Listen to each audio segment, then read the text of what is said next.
Welcome to the Innovation in Higher Education podcast, where we share the diverse views and perspectives of experts in higher education, innovation, technology, and entrepreneurship from all around the world on topics related to the future of higher education and the future of work, in an engaging, fresh, friendly, and very human format. Let's get started. Hi, everybody. Welcome to a new episode of the Innovation in Higher Education podcast. My name is Viviana Rojas, and as always, I will be your host for today. The topic of today is how to boost German career services for international students. And for this, we have a great guest in our podcast. We are here today with Jessica Schüller. Jessica is an international career services consultant, and she's the founder of Germany Career Coach. She is also concurrently pursuing her PhD in Higher Education Internationalization at Miami University in the US. Hi, Jessica. How are you? Nice to see you. Nice to be here with you. Thank you for having me. Thank you for your time. So let's talk about the topic that you love. And I mean, yes. I'm pretty sure everyone that knows you knows that you love this topic because that's what you create content about like every day at every hour. Yes. So let's talk about Germany and career services in Germany. Perfect. So you have lived yourself the experience of being an international coming to Germany. And I think that was one of your main motivations to work on that and to know more about the topic and the field, right?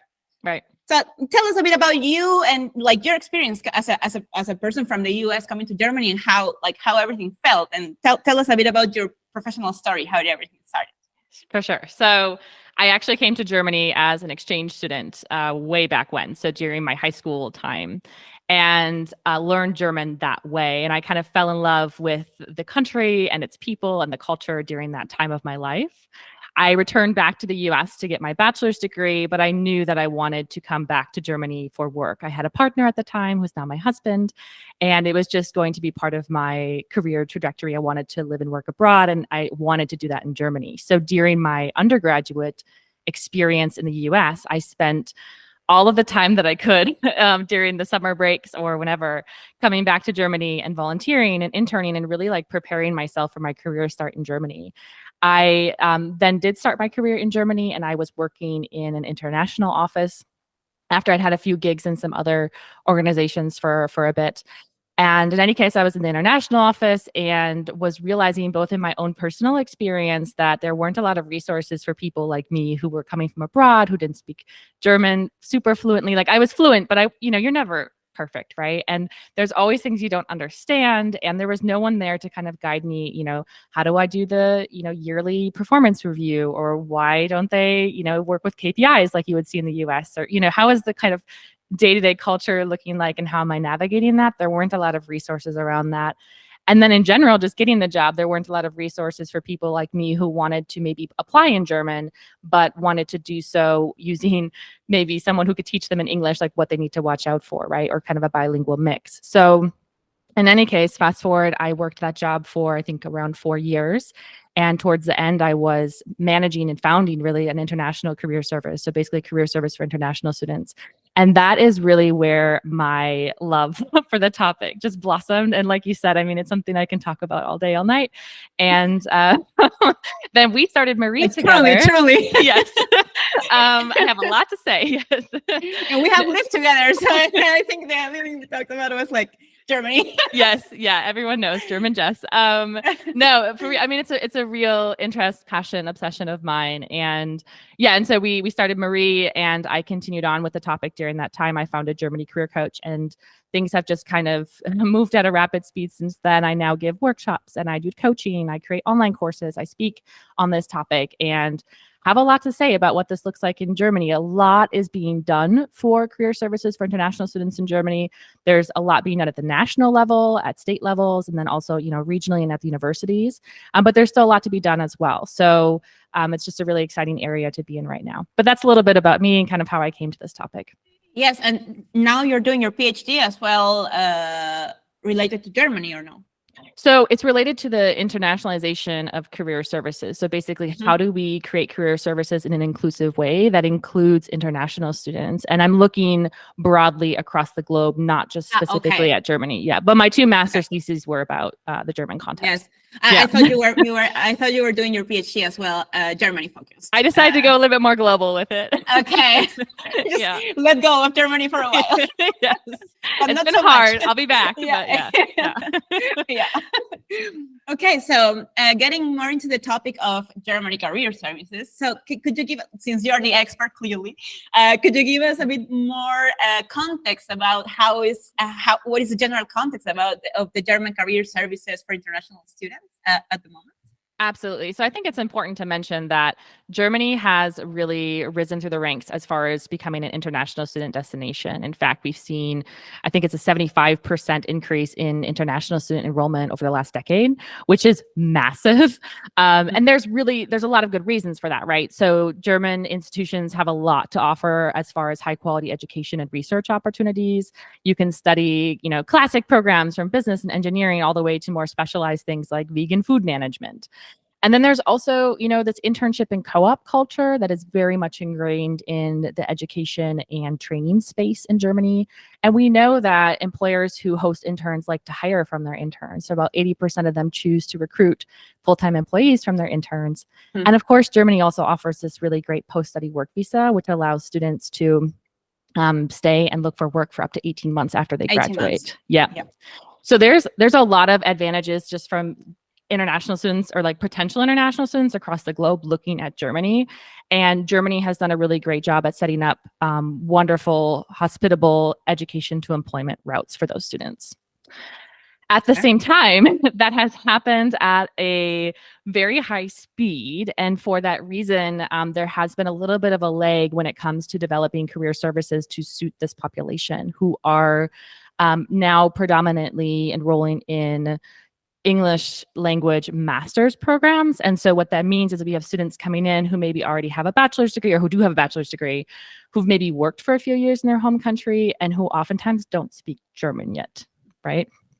And that poses a lot of challenges. It's getting better, but it poses a lot of challenges. And so one of the reactions to that over the past decade has been the development of career services specifically for international students.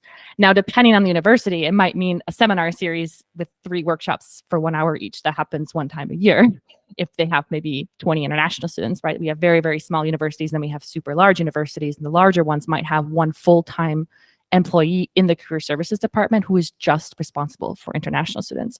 So it varies, but that is what has been done and is being done in order to really now kind of make up for serving this population in terms of career services.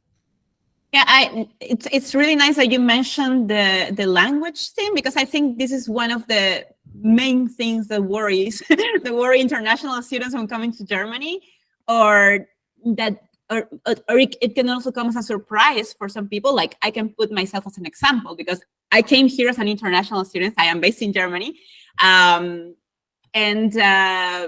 while this thing that you said, that of course Germany as an ecosystem for international students and then pursuing a career is very friendly, and it's very open in a way that it's getting more multicultural every time more and more. What came as a surprise to me was the language barrier. Like, I seriously thought that I was coming here with English, and that English would be enough for me to talk with, to work and to talk with people and to do my everyday life. However, that's not the reality that I faced when I came here. I think it also depends on the city that you are in, and yeah, basically on the city that you're in, like how big is the city, how multicultural is the city. But I think that's something to take very much into account, especially because there's so much decentralization of universities in Germany that you don't necessarily go to the biggest university in the biggest city, but you can go to a small university in a small city, but it's a really good university for what you want, But that's but then what's challenging is the life around you, maybe outside the university. So what can you tell us about the challenges, these challenges of challenges of being in Germany and challenges of developing a life? Because it's not only a career. Like you come here and you have to develop also your life. You have to design your life, your career, and everything that goes around that goes beyond university. So what can you tell us about the challenges, the main challenges that international students face when coming to Germany? Absolutely. So I think first of all, it's technically entirely possible to live your life in English in Germany and to work in English and to have friends in English. Like you can definitely create that bubble for yourself, especially if you're in a city like Berlin. I don't mean to hate on Berlin. Everyone knows I'm a Bavaria fan, but you can technically do that. However, that's like not going to work for the vast majority of people. And like you said, a lot of people don't realize that until it's almost like, oh, you're on the ground. You're like, oh, I cannot speak to this person who needs to help me get my Aufenthaltstitel or whatever it may be, right? And so I think one of the biggest things that I do in my workshops is really being transparent and just honest about the fact that the German language is absolutely a key to success in Germany. Even if your work is taking place in English, it is incredibly important to be able to speak German to your colleagues, or if you're a freelancer, let's say you're working as a freelancer entirely in English, you need to be able to communicate with different or like in governmental organizations, or maybe you just want kind of that one in with a certain company or whatever it may be, and your German language skills are sometimes the reason why you'll get that deal or you won't get that deal, right? Showing that you're making that effort. And I do think that is a space in which I'm very critical of the marketing that some universities in Germany have created towards or for international students and kind of bringing them into the country without being entirely honest about the fact that to get those good career opportunities, to work at those big German companies, to create that business, you need German. Punkt. Like you need German in, I would say, 95% of the cases. And we can do a lot better at creating marketing materials that aren't just talking about how great the academic and career opportunities are, but also then really, preemptively informing students about what it means to be successful in Germany and what you kind of need to put in order to make that happen for yourself. I agree with you, but I also think that it can maybe differ depending on the field of work that you are in. For example, I imagine, right? Because I also like my field of business is more like innovation technology and all this stuff. And a lot of my friends that have come from Latin America here that are working in Germany, they are mostly working in these big corporates, let's say, I don't know, but that are doing something related to innovation or technology or digital products or startups, as well, startups. And I think in these kind of companies is the language is not a thing, right? Or is it still?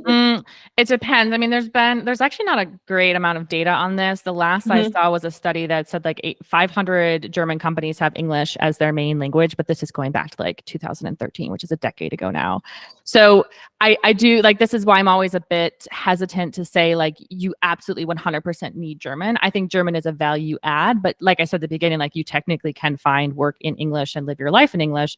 It's just going to be a lot more difficult, a lot harder to integrate. And really also kind of where my reasoning in that is coming from is because I've dealt with a lot of international students, young professionals and expats who get really isolated in Germany. And I worry about that because at the end of the day, these programs and these structures are being created to help people, migrate and integrate in a way that's beneficial to them as people and as human beings. And if you're feeling isolated because of the language or because you don't have friends or because you are afraid to go to that one networking event, like that's going to eventually impact your life quality. So when I talk about, the importance of German, I do think about the holistic life experience of an international living in the country.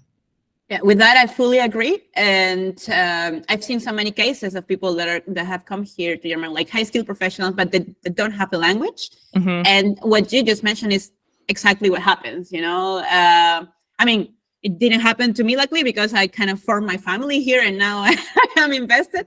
But yeah, I've seen stories of people who feel the depression of being here alone, and they said like you don't fully integrate. Like you can work in English and maybe have your own bubble, like where international bubble where you can speak English or any other language that you may speak. but to fully integrate into society, like to go to the grocery store, like to Yeah. go to the bank, to go to the, I don't know, Finansam, to do your taxes, whatever. Yep. And taxes is something you really have to care about in Germany. And to do all these things that are very important for your well-being, for your life, I think that you do need German. I mean, this year I am 3 years living in Germany. Yeah, Wow, 2 years. that's a long time. 2 years. Okay. Yeah, like Okay. not 2 years, but 2 years and a half or something like that. And I mean, I don't speak German, but You speak a little bit of German though. I speak a little. I understand more than I speak. Yeah. Because of my partner, because of my child is learning German, so I am learning with him. I think I will be learning with him.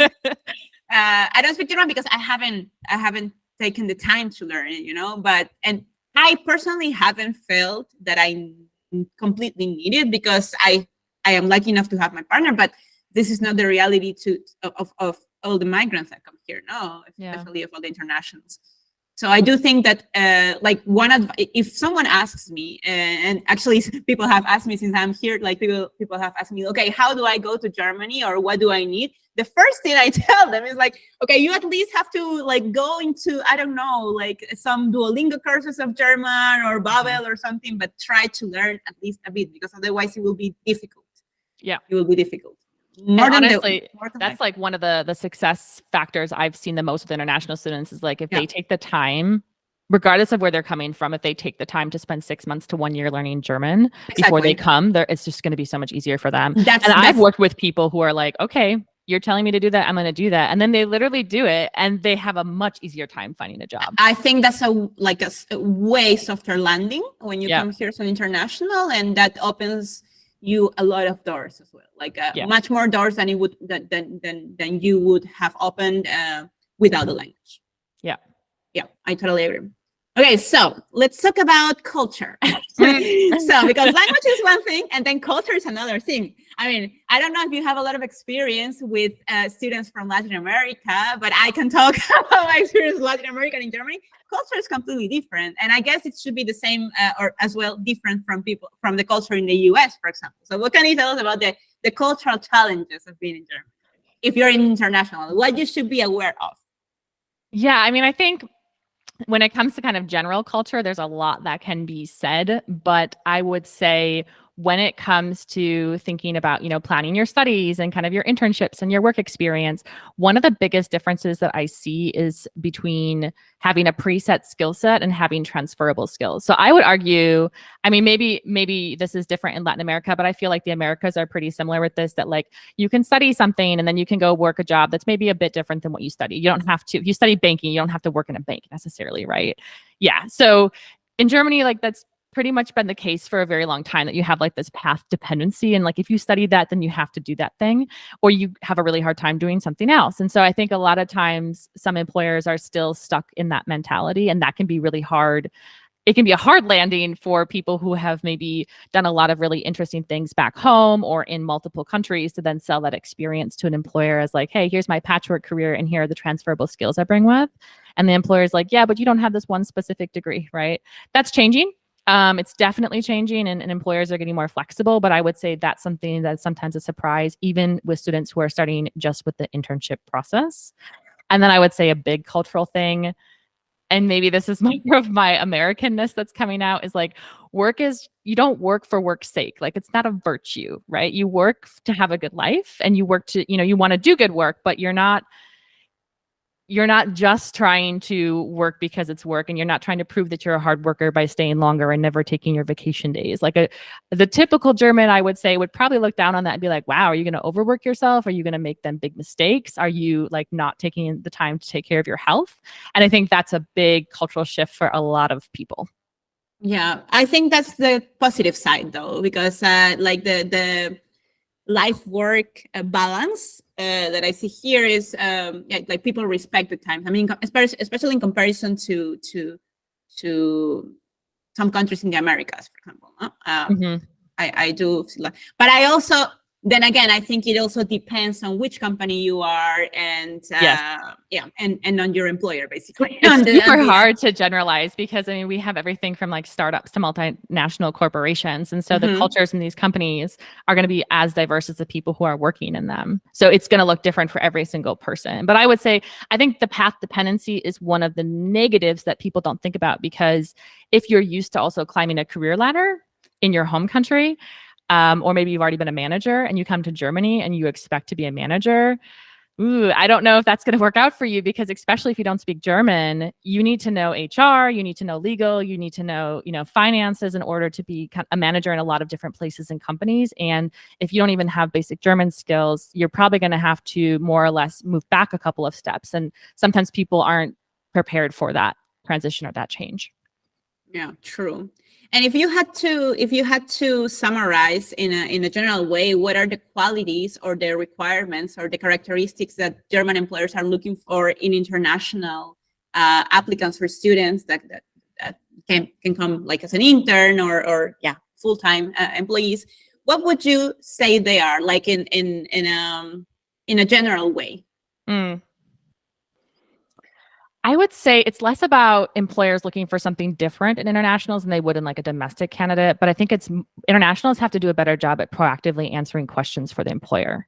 So basically, like, what do you mean? So in the application materials, like make like anything that an employer might be like, what's that? Or why are they doing that? Or how does that relate? Like, you need to make it super clear how everything relates and kind of what you're looking for, and just put everything out there and be pretty honest and transparent. So like, are you willing to move or relocate, right? Maybe you're living in Berlin and the company you're applying to is in Munich. Like, just put that in your application, right? Because that's something that, living in our countries, it's super normal to move around. But for Germans, for the longest time, that wasn't the case. So I've also had companies where I've applied that are like an hour and a half away from where I live in Germany, or where I used to live.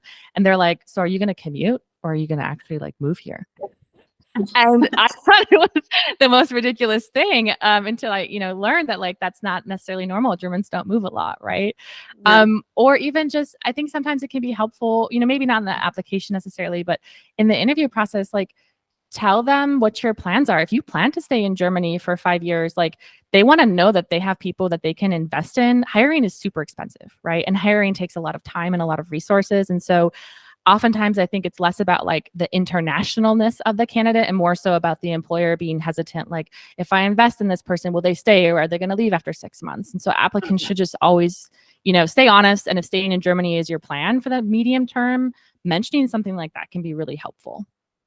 Yeah, what I've also seen is that employers are kind of flexible in the contracts, especially because of, I think this thing that you mentioned, the like internationals are, I mean, I think hiring international, there's always this risk of, are they going to move? Because they already moved, are they going to move again, But what I've seen here is that they solve it with flexibility in the contracts, right? Like they can make freelance contracts, or they can make, I don't know, part-time contracts, or something like that. That's They've something much new that better I saw about that. here.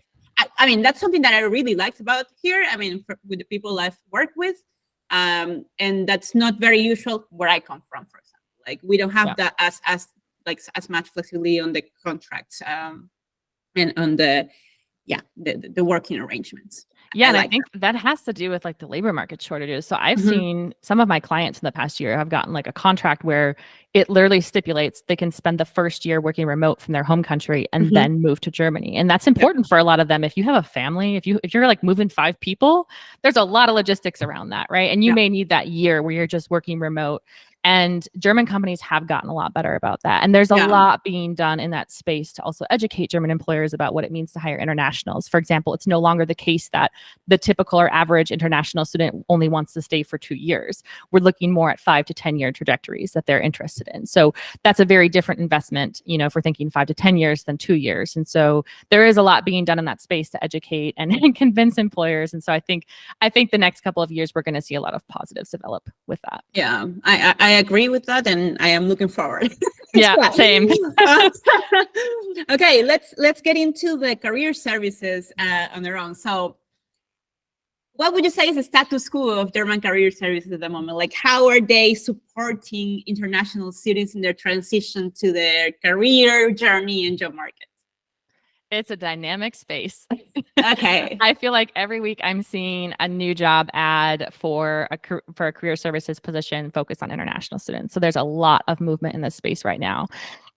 German universities, as well as the national organizations that support them, such as the DAAD, as well as the Career Service Network of Germany, CSND, they've been working tremendously hard over the past decade, along with different government and regional actors, to develop this specialized programming, these so-called international career services that really help to facilitate the labor market integration of international students in Germany. And so I would say at this point in time, what we're really seeing kind of status quo is that universities are at least thinking about, hey, do we need this or do we not? And I think that's really important, right? Because as you know, kind of in this higher education innovation space, like if we don't necessarily need to spend resources and time on something, then we shouldn't, right? We shouldn't just create services to keep up with everyone else, right? And so I'm seeing a lot of universities that are at first kind of stepping back and thinking about, do we need to develop an international career service, or do we need this extra project person who's going to work on this specific group or not?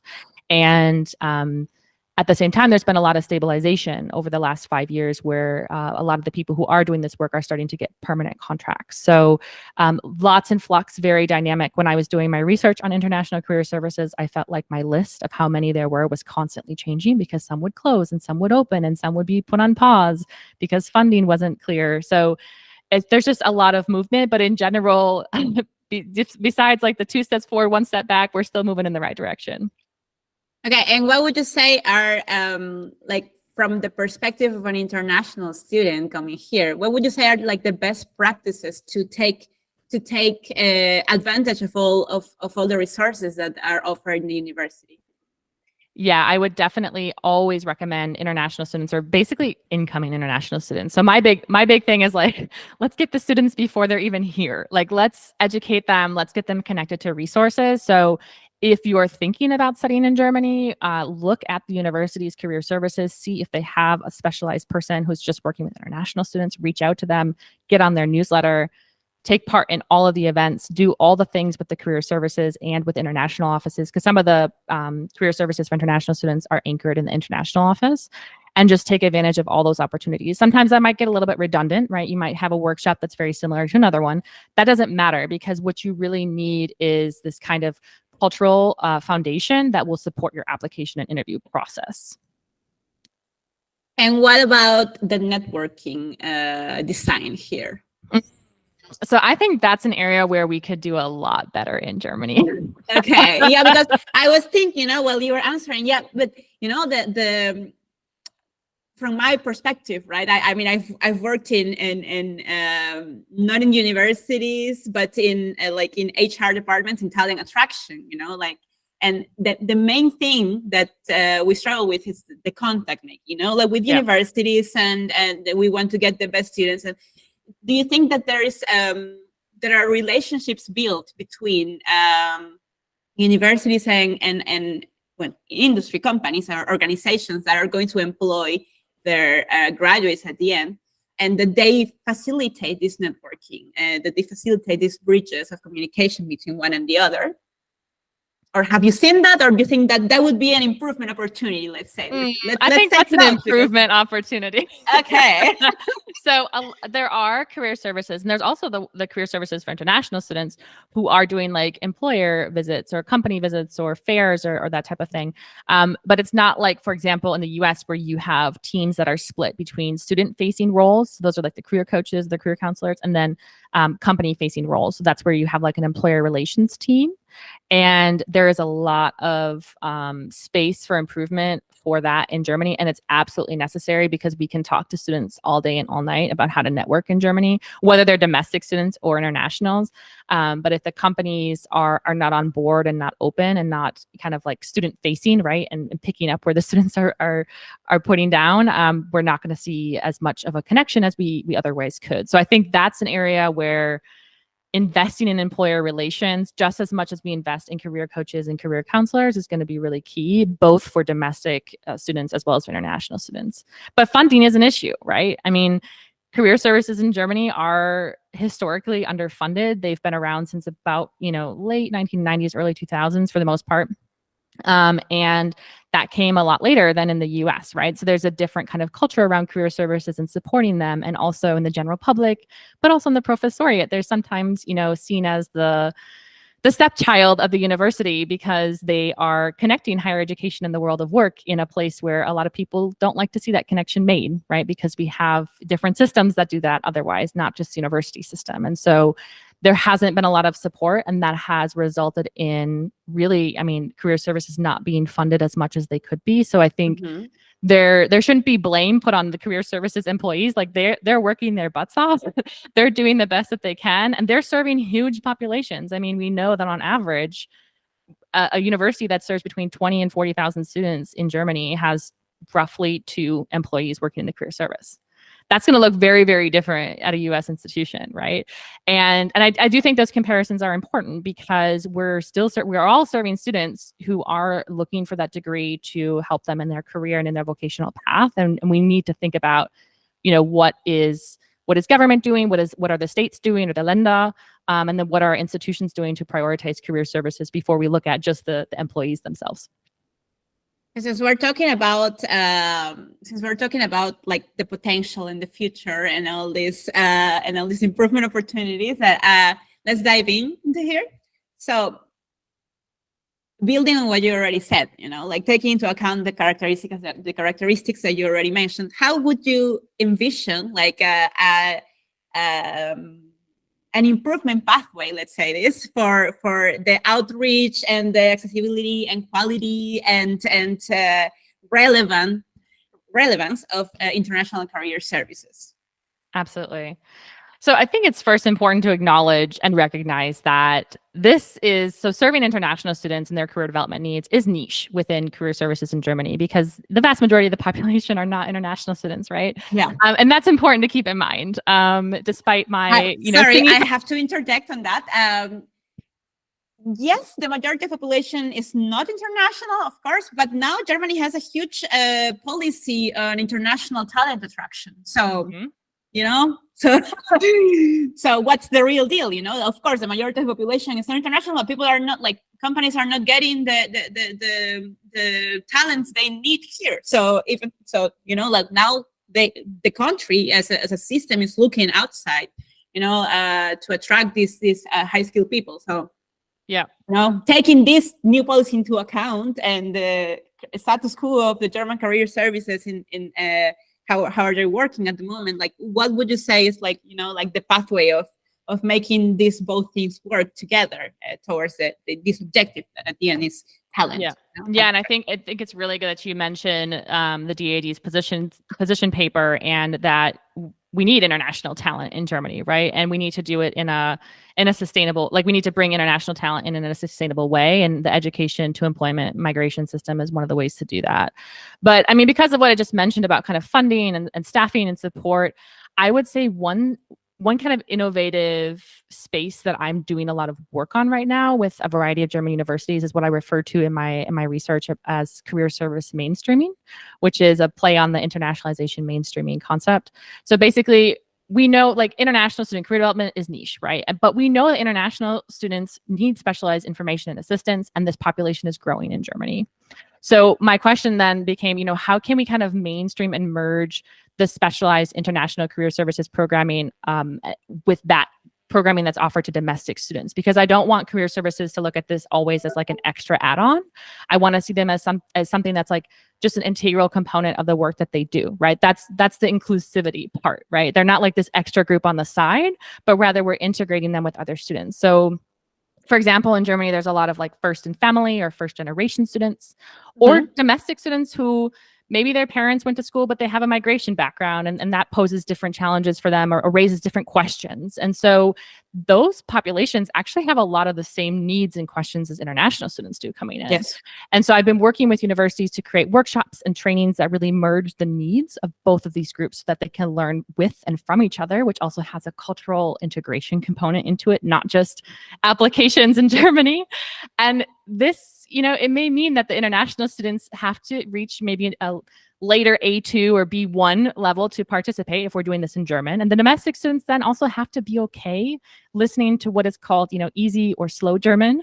But this type of career services mainstreaming can have a lot of benefits for the students, for the employers, and then also for the employees who are working within career services, not having to do, parallel programming necessarily.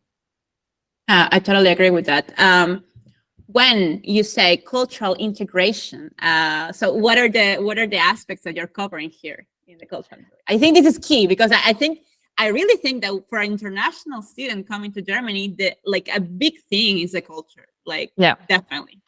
Germany has a really particular culture. I would say that. Yeah, I don't even know how to describe it. It's just so German. It's so German. That's the adjective. I mean, I get really sad when I deal with students who come to me and they say, I'll tell them, hey, okay, take your application materials and go get them checked by at least 2 other people, like a German friend or maybe your German boyfriend's mom or whatever, like this Vier-Augen-Prinzip or the 4-eye principle.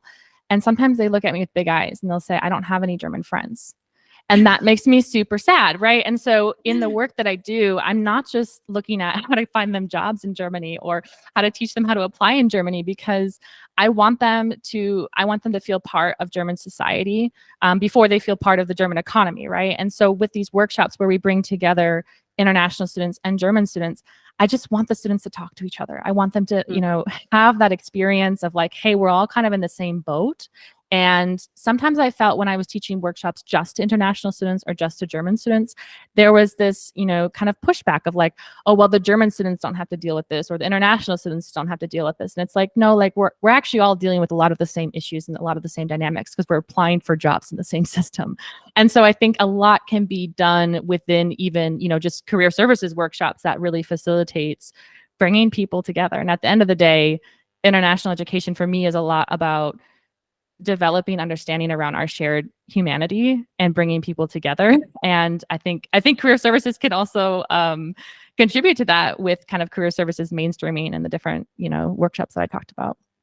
Yeah, I think empathy and cultural awareness from the side of the representative of the international career services are essential for this. Yep. Because as well, again, when you come from an international background, it's the variety of backgrounds is so wide that seriously, I think it's like entering a whole new world when you come to Germany, and I think sometimes this is feedback that I've received. As an international, that I've lived myself, and that I've received from internationals around me, that they feel somehow, I don't know, like. Sometimes like not taken care of, or like or that the feeling things, like the feelings are hurt in a way.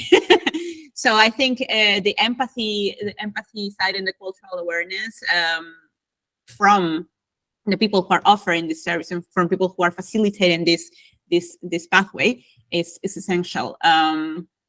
I don't know. I haven't talked to you. For sure, have talked to with more international career services representatives than me. But how do you? What are your thoughts on the cultural awareness and the empathy? Well, I would first say, I think one of the things there that I heard from what you said is feedback culture, right? So feedback culture looks very different in Germany. And so one of the things that I love about these workshops that mix like Germans and internationals is the internationals will explain to the Germans like, oh, no, you can't say it that way in English. That doesn't sound right. And the Germans will be like, oh, well, if the employer says this to you, or if you have this question in an interview, this is how you answer it, right? So they can teach each other, because there's so much about work culture and dynamics that is not, it can't necessarily just be packed into a seminar, right? You need someone to kind of hold your hand, and that needs to be, friends and family members and different acquaintances as well. But I would say, to answer your question around what does it look like within these offices, like who are kind of doing these positions and how are they approaching international students? My experience has been that the people who work in international career services in Germany are incredibly, unbelievably devoted to the student population and making their success, like their success is the career services employees' success, and they tend to go above and beyond. I did a qualitative research project with a peer of mine. We looked at career services in Germany and the US, and one of the main things that came out of that is they're spending a lot of time after work hours, going to social events to connect students, or coming in on Saturday to do a workshop, because that's the time that works for international students, because they're working jobs during the week and they still want to get access to that. So I see a lot of commitment there. I think there's also, for the most part, always the assumption that they can speak German and English. And then oftentimes you're also seeing, or increasingly I'm seeing former international students take on these roles, right? And they bring with heightened level of understanding for what it is like to live and work in this country. Okay. And now I want to talk about improvement regarding the use of technology in career services. Okay. What I was thinking about this, and what can you say about that? Like, what are the current trends and innovations in the field of career services, and how can actually career services take advantage of these current trends and innovations? Let's talk about culture, technology, and different ways of working. So in general, career services, whether I'm talking about Germany or the US, can do a better job at working with tech, right? To kind of streamline and systemize a lot of their processes. But I am a little bit concerned about over-reliance on technology, specifically for special populations like international students who really need the one-on-one, right? So if we think about, if you were to come to me, like, you have multiple different factors in your life that are going on. Like, you're not just like this typical kind of run-of-the-mill international student. And most international, like, I don't even know what a typical run-of-the-mill international student would be like, right? They have very complex backgrounds and trajectories. And so I get a little bit concerned about over-reliance on technology. So while I think, for example, an introduction to working in Germany as an online course can be really good and save time for the people who are working in career services, I would never want to see that be the only thing offered to international students. I think that human component is incredibly important. But at the same time, I do think there are ways in which we can leverage different systems and tech in order to make the life of the people who are working in career services easier, right? So I worked in career services when people would still email me to make an appointment, right? So that's looking back, I'm like, wow, that was a lot of energy and effort just to make an appointment with someone. I mean, now we have tools like Calendly, or like there's a ton of different tools, right? So even just simple things like that are sometimes innovative in certain spaces. And so thinking about how can we make the career services office in general use tech better so that they can free up time in order to serve special populations like international students, but also then domestic students who need more time too with them one-on-one. Okay, and that's regarding technology. And now let's talk about the cultural change that I told you. And I think this is a really important topic, because we were talking back then. We were talking before about the relationships with the outside world. Let's call them like that. The relationships with industry, potential employers, and so on and so forth. This is part of a cultural shift, like a mindset shift that. We've studied this within our program and all the innovation field in higher education is the openness, I think culturally, you can correct me if I'm wrong, or you can give me, I don't know, your perspective. I think that culturally, the German culture is not so open, or the common German is not so open to make connections with people that they don't know, or to reach out to people that they're, I feel there's this formality, I don't know if it's the formality or it's just the culture, but I think there's still, there's this kind of barrier. I don't know where it comes from, but that it's not so German to connect with people around that you don't know, or you don't feel super comfortable with, and so on and so forth. And this is a big part of making relationships with potential employers. You have to reach out to them. You have to talk to people that, that you have never met. You have to do cold approach, and So what are your points of view on that? I can say a lot about this too. There's a real dynamic there, right? And I think there's two examples I have. So with Sing, for example, which is like the German speaking version of LinkedIn, I have like, I think under 100. And I think that's crazy. Here people use Sing, and that's I never in my life before, before coming to Germany, I didn't even know Sing existed. I think I knew it, but it's LinkedIn all over, but right. So this is a very particular thing here in Germany. They use another networking, Which already, that networking tells you tool. something, right? I mean, and Yes. it's, so, I mean, I was saying like, I have like less than 100 connections on there. And sometimes I'll Yeah. send a connection to the same person on Sing and LinkedIn, and they will accept my connection request on LinkedIn, but not on Sing. Okay. And that's because And why is that? there's this idea that you have to know the people that you're connecting with. And it's the question whenever I teach LinkedIn workshops in Germany to German speaking populations, I get that question every time. Like, can I connect with people I don't know?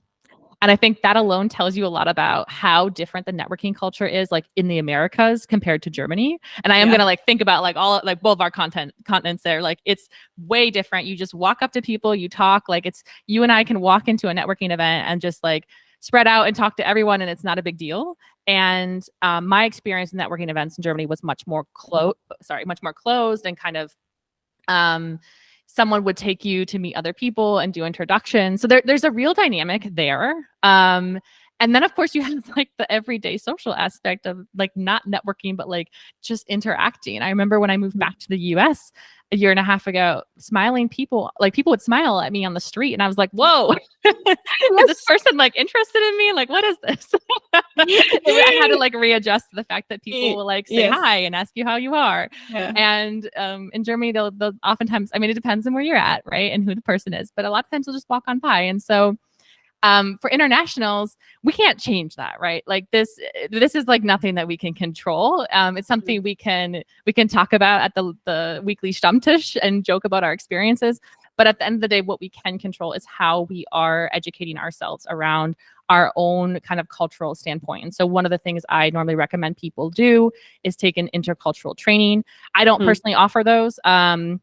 But really just even a basic one of figuring out kind of where you stand culturally so that you understand the misunderstandings you have with Germans based off of where you're coming from, right? So I'm very friendly, I'm very open, I'm very positive, and sometimes I've been like told, oh, that comes across so naive in Germany. And I'm like, oh, that's sad, right? Yeah. But then if I interrogate kind of like, where am I coming from and how was I raised and what is valued in American society, or even just like self-promotion is very valued in the US. In Germany, I've been told like, whoa, scale it back. Like you can't talk about yourself like that, or, you know, tone this down a little bit. And especially as a woman, that can be really hard to hear, right? So there's a gender dynamic there as well. But I think, you know, that's for sure there, right? But we as internationals can take those intercultural trainings and do our best to kind of move in the right direction and move a little bit in their way, like in towards them, even if that doesn't mean that you're all of a sudden gonna get a lot of people smiling at you on the street or adding you on Sing or something. Yeah, this smiling thing resonated so much with me. I'm always smiling, you know. Yes, People yeah. are looking at me. People are looking at me like, what's happening with her? And I have a funny anecdote actually. So I live in a small city in Germany, but we have kind of big companies around, and there's especially one big company that's a huge company, and that is in the city. Okay. And it happens so that the CEO of this huge company is my neighbor. He lives upstairs, you know, he lives upstairs, you know. And I was, you know, I'm building my business here and I need German connections. And I remember, because in Peru, what I would do is or anywhere else, actually, what I would do normally is that I would go up, ring the bell and say, hi, you know, hi, Yeah. I'm Viviana, and, you know, like present myself and super chill, like super open, you know, as I'm always, that's how I am.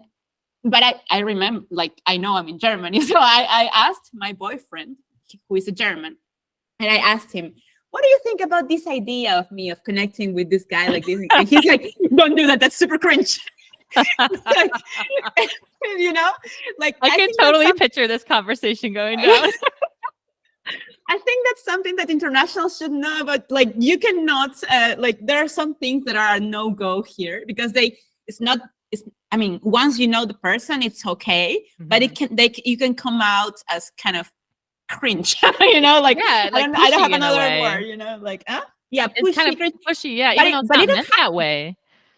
It's not meant that way, but it might like come across that way. And it's so hard to teach. Like it's so hard to teach in-person networking because it's also so dependent on things like age and gender and just like all the different factors. Because if that CEO was like 35 years old, I would argue you can totally do that, right? Like Yeah. that's the different dynamic, but He's older. right, yeah.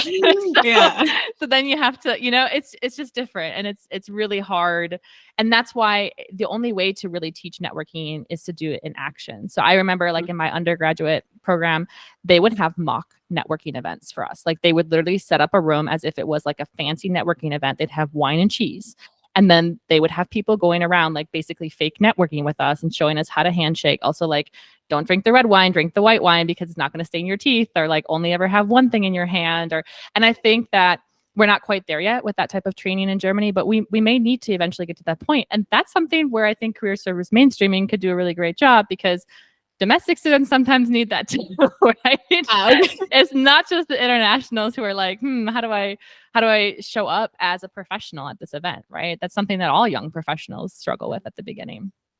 Yeah, I totally agree. This is completely necessary, like German etiquette, or I don't know how to even call it, but this is something that, that people have to take into account, because it's so different. And it varies from country to country. I have an experience coming from Latin America. You have another experience coming from the US. So we maybe both of us in the similar situation would act differently, Yep.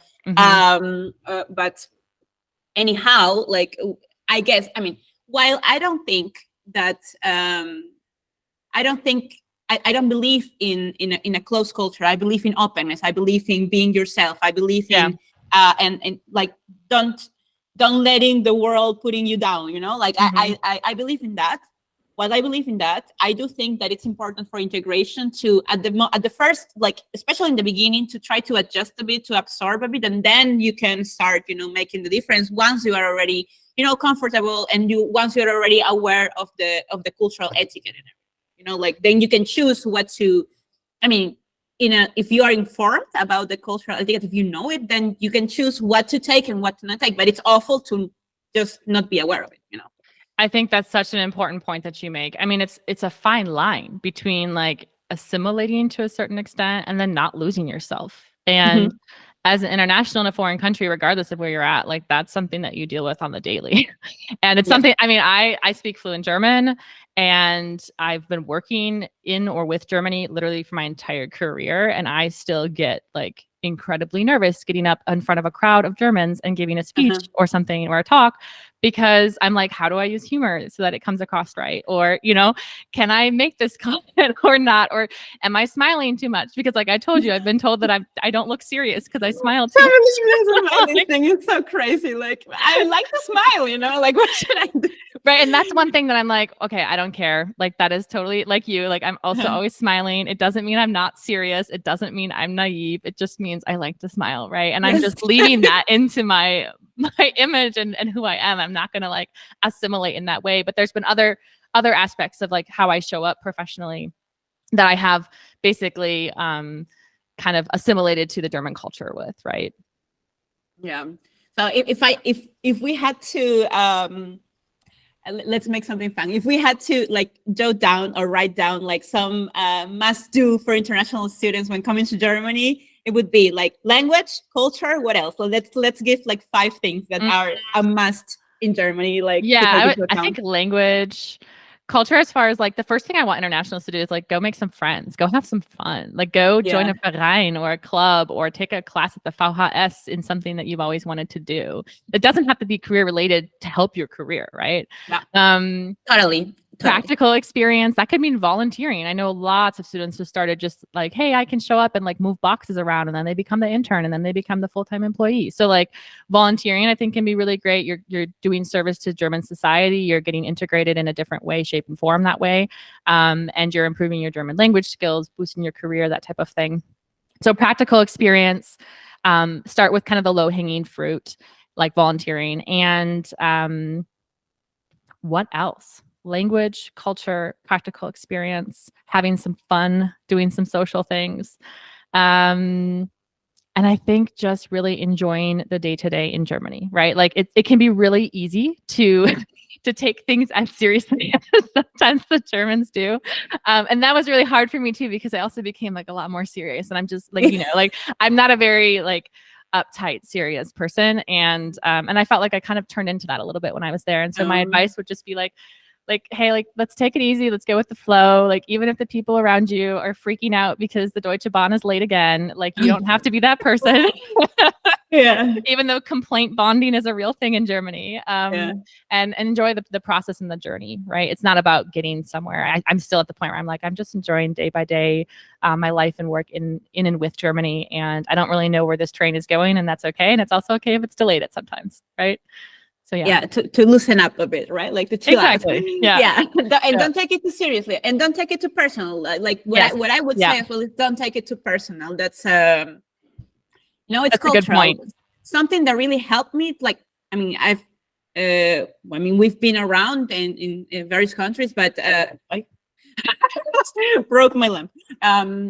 We've been around, and something that I've realized of moving so much from country to country is just to not take things too personal, because so many different backgrounds, people are just different, they have been raised different, the culture is completely different. So it's just like, maybe it was just a misunderstanding, a cultural difference, a cultural shock, whatever.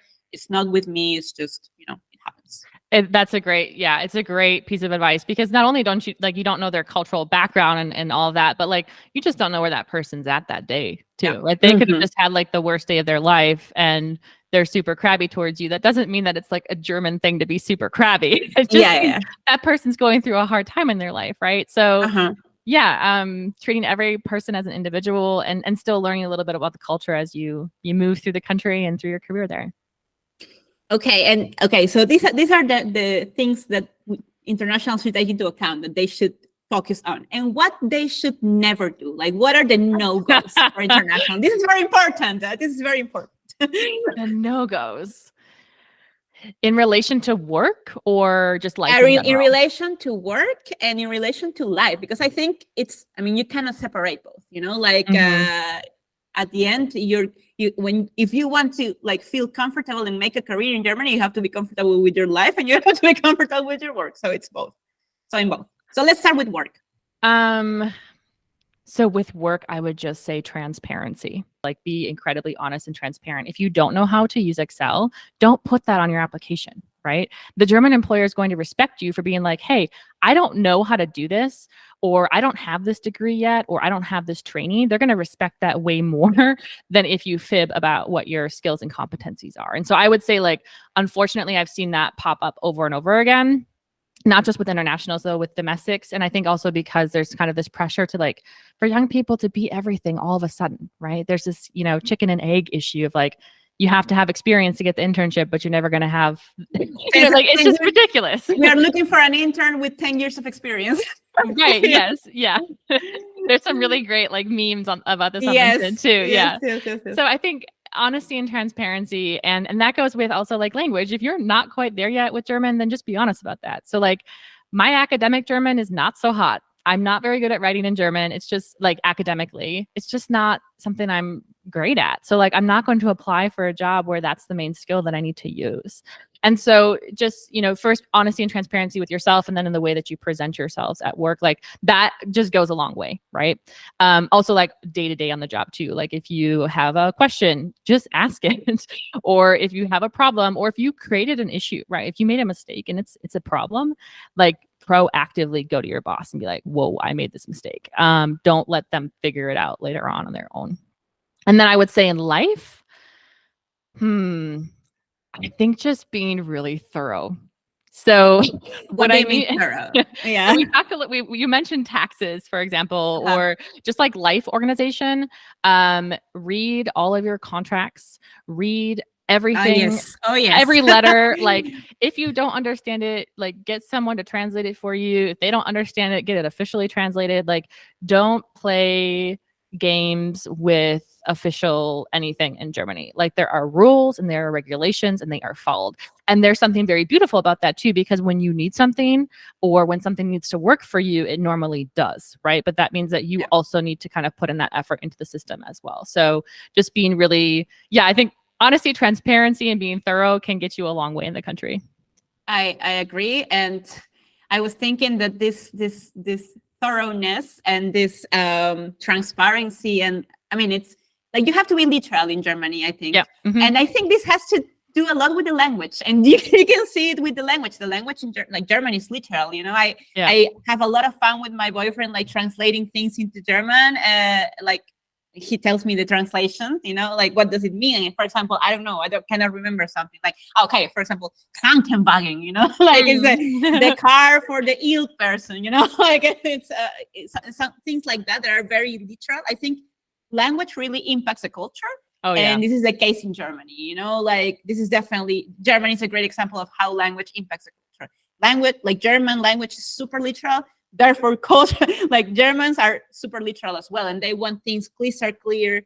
And they really appreciate this because it's not like, for example, in other cultures. I don't know if the States is like this because I haven't been in the States yet, but in Latin America, it's very common that you, for example, when giving feedback, you don't give in Latin America, you don't give feedback that is super literal, that is super objective, because, you might hurt the person or something like that. Although I don't think this is the right way of giving feedback. I think this is something we have to change in Latin America, but that's a standard. But here in Germany, it's like they tell you things as they are, Mm-hmm. You're not going to get sugar-coated wording for that, things are like this. And I think this is also something that internationals take into account, no matter where you come from here, you have to kind of reset and okay, I'm gonna be like more transparent, more literal, more objective, because kind of I felt sometimes the Germans don't understand or don't understand. I don't know how to put this. Like if you talk with metaphors or if you talk with things that are much in the air, they are like, yep. they don't really get it. So yeah, I think that's also something to take. It's a very different way of communicating. And when I moved back to the US, it was such a shock for me too, like how fluffy the language was and how like feedback here is given in sandwiches. So like positive, negative, positive. Yes. Whereas in Germany, they're just like, it's either negative or positive, like either, so like getting a compliment from a German is like one of my favorite things ever to experience.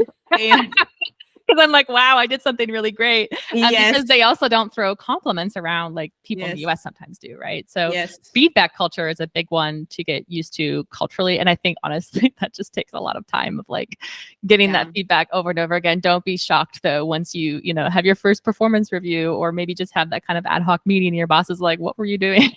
Or what is this? And that's what I mean. Don't take things personal, like you cannot take these things personal, you have to take them objectively. And that's also for me, it's this is work as well of the international that comes here, like of course you have to expect things from the country, but you also have to be willing to put in the effort and kind of adapt and change. Absolutely. Without losing yourself, of course, but adaptability is really important. There's for sure some component of there's some level of adaptation I feel like is always necessary. Definitely. Okay, great. I think we have covered a lot of topics that are very, very interesting. This has been a very fun and interesting conversation. I don't know if you have something in mind that you would like to mention that maybe we didn't cover. Now I give you the the mic so you can just pop up. I mean, I would just summarize that I think career services in Germany they're really on the right path when it comes to serving international students, and lots of actors in the country are working to support this population. So I think it's going to continue to be a target destination for a lot of international students for a lot of really, really good reasons. And I'm really excited to see what the next decade looks like for them. Yeah, I think especially with this this approach of international talent attraction, things are going to change a lot. Yeah. And I'm excited to see that because I will be here to see that likely. And I do think that I don't know, I'm going to make some forecasts, but I do think that the openness thing is going to change a lot, and it's the openness culture is going to have to change, because my reasoning is if the international career services want to remain relevant and want to keep up with the changes in the job market and everything, and if Germany actually wants to become an attractive place for internationals to come, this change has to come, because otherwise internationals are not going to feel like super comfortable here, and if you don't feel comfortable where you are, there's always a missing spot, and there's always a risk of brain drain in this case. Yeah. Yeah, it's definitely know? going to be a large area of research and practice over the next 10 years for sure. It's like talent attraction in general, and then, from within Europe as well as from abroad. And I think there's going to be a lot of movement in that space for sure. Yeah, that's really exciting. Yeah. We'll see how it goes. Absolutely. So, Jess, it has been awesome to have you here. I don't know if you have any parting words. If people want to reach out to you, what are the best channels to do so? I would just say start with LinkedIn, Jessica Schüller on LinkedIn, and I'm always happy to connect with people who are interested in this topic or want to connect for related reasons. So I look forward to that. Thank you, and thank you for having me. This has been lovely. No, it has been lovely, and I really enjoy discussing German culture, because it's something. Actually, it's the first time I discuss German culture, and I found it really. I found it really nice, because I mean, I can say some things from my experience as an international, and you can say a lot of things from your experience working with the people behind. So we have both perspectives, which is really valuable. It can be a very healing experience to just kind of process everything. Yeah. This saved me some hours of therapy. Well, I'm glad I could be of help. Happy to talk to anyone about Germany anytime. Pretty sure you're gonna get like a full line of people saying, I want to have therapy too, German therapy too. Okay, great. Then this is the end of this episode, and I'll see you in the next episode of the Innovation in Higher Education podcast. Bye-bye. Thank you for listening to the Innovation in Higher Education podcast. Follow us on LinkedIn and subscribe to our newsletter to not miss any episode. You can also find us on Instagram and TikTok as @InnovationInHigherEd. Cheers!